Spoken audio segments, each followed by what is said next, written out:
భూముల నిషేధిత జాబితాపై ప్రభుత్వం వెంటనే వైట్ పేపర్ విడుదల చేయాలని మాజీ మంత్రి హరీష్ రావు డిమాండ్ చేశారు. నిషేధిత జాబితా నుంచి భూములను తొలగించేందుకు 30% కమిషన్ వసూలు చేస్తున్నారంటూ ఆయన ఆరోపించారు. మల్కాజ్గిరి వాజ్పేయి నగర్లో 22A నిషేధిత జాబితా సమస్యపై సమావేశం జరిగింది. ఈ సమావేశానికి మాజీ మంత్రి బీఆర్ఎస్ నేత హరీష్ రావు హాజరయ్యారు. భూములను నిషేధిత జాబితాలో చేర్చడంపై తీవ్ర ఆగ్రహం వ్యక్తం చేశారు. లక్షలాది మంది ప్రజలను మంత్రి పొంగులేటి ఇబ్బందులకు గురిచేశారన్న హరీష్ రావు నైతిక బాధ్యత వహించి ఆయన రాజీనామా చేయాలని డిమాండ్ చేశారు. ప్రభుత్వం తప్పు చేస్తే అందుకు ప్రజలు ఎందుకు శిక్ష అనుభవించాలని ప్రశ్నించారు. ఈ రాష్ట్రం పిచ్చోడ్ చేతిలో రాయిలాగా మారిపోయింది.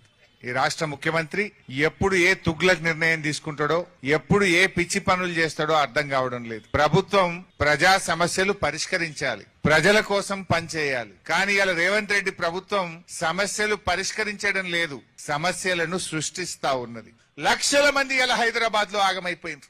ఆ రోజేమో ధరణి తెస్తే పెద్ద పెద్ద మాటలు మాట్లాడింది. నిషేధిత భూములు తీసేస్తామన్నారు, తీసింది లేదు. గాని లక్షల మంది ఇండ్లు, లక్షల ప్లాట్లు, లక్షల అపార్ట్మెంట్లను ఇలా నిషేధిత జాబితాలో పెట్టి పేద ప్రజల ఉసురు పోసుకుంటున్నారు. ఏమంటున్నారట, భూములు తీసేయండి, మా కాలనీని తీసేయండి అంటే ఉత్తగనే తీస్తామా? 30%. ఇది 30% గవర్నమెంట్.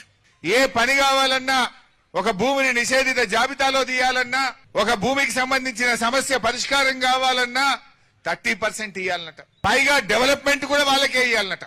ఇది ఈ రాష్ట్రంలో జరుగుతున్నది. అంటే ఇష్ట రాజ్యంగా దోపిడీ చేస్తా ఉన్నారు. నేను ఒకటి అడుగుతున్నా పొంగులేటి గారిని నిన్న సారీ మా అధికారులు తప్పు చేసిండ్రు అంటుండు. అసలు పెట్టిందెవడు? ఈ భూములను నిషేధిత జాబితాలో పెట్టమని చెప్పిందెవడో తేలాల్సినటువంటి అవసరం ఉంది. మీరు చేసిన తప్పులకు శిక్ష ప్రజలకెందుకు అని ఈరోజు బీఆర్ఎస్ పార్టీ ప్రశ్నిస్తా ఉంది. 2008లో ఆనాటి కాంగ్రెస్ ప్రభుత్వం యుఎల్సి రద్దు చేసింది. యుఎల్సి రద్దయిన తర్వాత ఆ భూములన్నీ పట్టా భూములుగా మారినాయి, లేఅవుట్లు అయినాయి, ప్రజలు ఇల్లు కట్టుకున్నారు, అపార్ట్మెంట్లు కొనుక్కున్నారు, ప్రజలు అక్కడ నివసిస్తున్నారు. 20 ఏళ్ల నుంచి లేని సమస్య రాత్రికి రాత్రే మీకు ఎందుకు ఆ బుద్ధి పుట్టింది?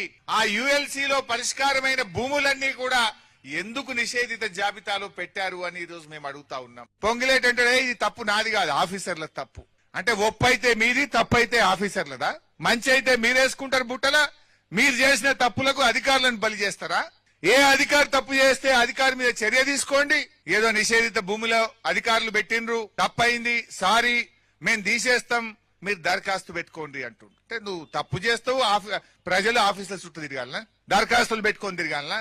సబ్ రిజిస్ట్రేషన్ ఆఫీస్ పోతే ఎంఆర్ఓ దగ్గర పోతే ఆర్డీఓ దగ్గర పోతే కలెక్టర్. ఇదే పని. ఇక పెట్టినోళ్ళు సీదా తీసేయచ్చు కదా, దరఖాస్తులు ఎందుకు? అంటే దరఖాస్తులు పెడితే దాని మీద ఫోన్ నంబర్ ఉంటే ఫోన్ చేసి 30% అడుగుతారా? పలానోళ్ళని కలుగుండ్రని చెప్తారా? దరఖాస్తులు ఎందుకు? ప్రజలు తిరుగుడెందుకు ఆఫీసుల చుట్టూ? పెట్టినోని నువ్వే తీయాల్సిన బాధ్యత కూడా నీదే. ఎవరి భూములు మీరు 22A పెట్టినరో మీకు తెలియదా? పెట్టి ఎట్లా పెట్టినరో అట్లా తీయరాదా? గవర్నమెంట్ పెట్టిన టోల్ ఫ్రీ నంబర్ పనిచేస్తలేదు, కానీ మీకు జనతా గ్యారేజ్ తలుపులు తెరిచే ఉంటాయి. జనతా గ్యారేజ్ అంటే మీకు తెలుసు, తెలంగాణ భవన్ మూసీలో పేదల ఇండ్లు గులగొడుతుంటే మూసీ ప్రాంత ప్రజలు జనతా గ్యారేజ్ తలుపులు దోసుకొని వచ్చిండ్రు. బీఆర్ఎస్ వాళ్ళకి అండగా ఉన్నది, వాళ్ళని కాపాడుకున్నది. రాష్ట్ర ప్రజలకు నేను భరోసా ఇస్తా ఉన్నా, అధైర్యపడకండి. మీకోసం జనతా గ్యారేజ్ తలుపులు తెరిచే ఉన్నాయి. ఎవరైనా రావచ్చు. ఎవరికి ఇబ్బంది కలిగినా, ఎవడు మిమ్మల్ని పర్సెంటేజ్ అడిగినా, ఎవడు మిమ్మల్ని భయపెట్టినా, మీ ప్లాట్ ఎవడు కబ్జా పెట్టినా జనతా గ్యారేజ్ మీకోసం రెడీగా ఉన్నది. రండి, మీకు అండగా బీఆర్ఎస్ పార్టీ ఉంటది. మిమ్మల్ని మేము కాపాడుకుంటాం. మిమ్మల్ని కాపాడుకునే బాధ్యత బీఆర్ఎస్ పార్టీది.